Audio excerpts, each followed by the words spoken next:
Assalamualaikum warahmatullahi wabarakatuh. Selamat pagi, selamat siang, selamat sore, selamat malam teman-teman ibu semuanya. Perkenalkan, nama saya Freddy Triantoro dengan NIM 4022 4041 dari Prodi PGSD 2 semester 4. Di sini saya akan memenuhi salah satu tugas dari mata kuliah pengelolaan perpustakaan sekolah dasar. Jadi di sini saya akan meresum sebuah buku.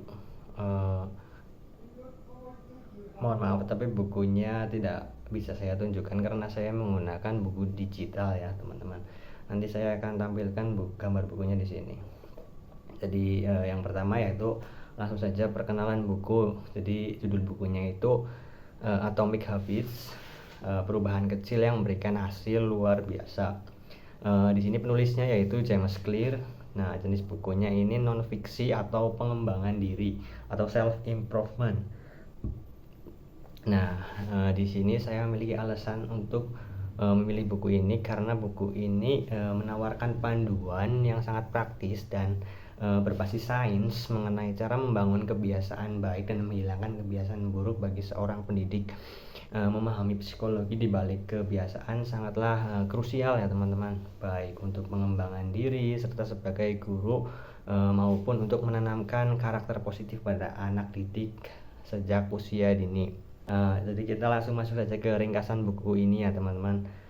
Nah, jadi di dalam buku ini tuh berfokus pada gagasan bahwa perubahan nyata tidak berasal dari transformasi besar yang terjadi dalam semalam, melainkan dari efek akumulatif ratusan keputusan kecil atau kebiasaan atomik lah ya namanya, yang di dalam bukunya itu dianggap menjadi 1% lebih baik setiap harinya. Nah, James Clear di sini menekankan bahwa kita tidak menyadari tingkat sasaran kita, melainkan jatuh pada tingkat sistem kita. Artinya untuk mencapai tujuan, kita harus memperbaiki sistem atau rutinitas harian kita. Nah, di dalam buku ini itu memperkenalkan kerangka kerja yang disebut 4 kaidah perubahan perilaku atau the 4 laws of behavior change. Nah, jadi yang pertama yaitu petunjuk atau cue, menjadikannya terlihat. Maksudnya ini ciptakan lingkungan yang memicu kebiasaan baik. Contohnya kayak menaruh buku di atas bantal agar ingat membaca sebelum tidur. Intinya buku itu tidak langsung diletakkan di tempat yang seharusnya, misal ditaruh di kasur atau di atas bantal yang kita tuh gampang buat melihatnya. Yang kedua itu ada gairah atau craving. Nah, di dalam sini tuh menjelaskan bahwa hubungan tindakan yang ingin dilakukan dengan tindakan yang harus dilakukan. Yang ketiga ada tanggapan atau respons, yaitu kurangi hambatan dalam melakukan kebiasaan baik. Contohnya kayak siapkan baju olahraga di malam sebelumnya, misalnya besok mau dipakai, jadi kita harus menyiapkan dari malam sebelumnya. Selanjutnya ada ganjaran atau reward, menjadikannya memuaskan, atau bisa kita artikan kayak beri hadiah kecil segera setelah kebiasaan baik selesai dilakukan agar otak mengingatnya sebagai sesuatu yang menyenangkan. Nah, selanjutnya pelajaran apa sih yang didapat dari kita membaca buku ini ya? Yang pertama yaitu terdapat kata-kata yaitu kekuatan bunga majemuk atau compound interest, yaitu perubahan 1% setiap hari mungkin tidak terlihat pada awalnya, namun dalam jangka yang panjang seperti mungkin 1 tahun atau lebih, hasilnya akan sangat luar biasa. Selanjutnya ada kita tuh jadi fokus pada perubahan identitas.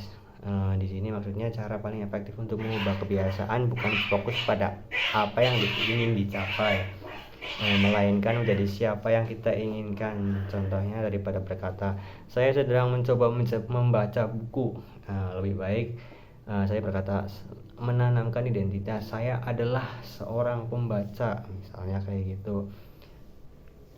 Nah, selanjutnya kenapa sih alasan buku ini menarik menurut saya ya? Yang pertama yaitu karena praktis.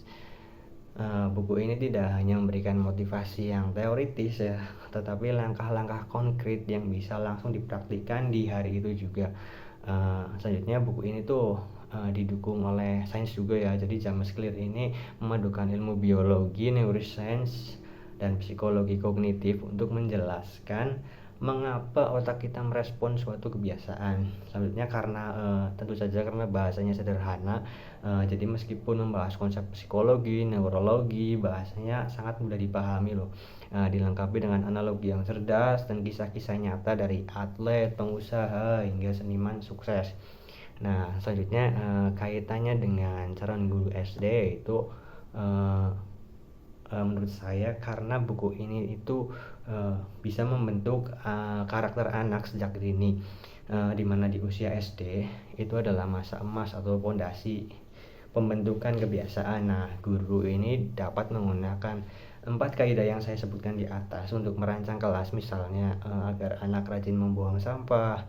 Guru bisa membuat tempat sampah yang terlihat jelas, menarik, misalnya kayak diberi warna atau gambar, selanjutnya mudah dijangkau, dan memberikan kepuasan seperti pujian atau stiker bintang jika ada anak yang rajin membuang sampah. Selanjutnya menurut saya karena buku ini itu bisa menjadi pengembangan diri bagi guru juga ya. Jadi menjadi guru SD itu membutuhkan kesabaran, kreativitas, dan manajemen waktu yang luar biasa, seperti menyiapkan RPP, media belajar, hingga mengoreksi tugas.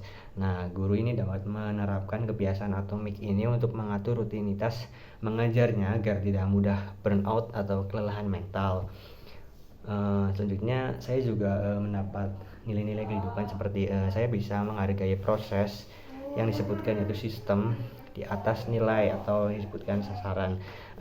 Di sini maksudnya mengajarkan kepada siswa sekolah dasar bahwa belajar setiap hari selama 15 menit jauh lebih berharga dan efektif dibandingkan sistem kebut semalam hanya demi mendapatkan nilai 100 saat ujian. Baik, sekian hasil resume buku Atomic Habits.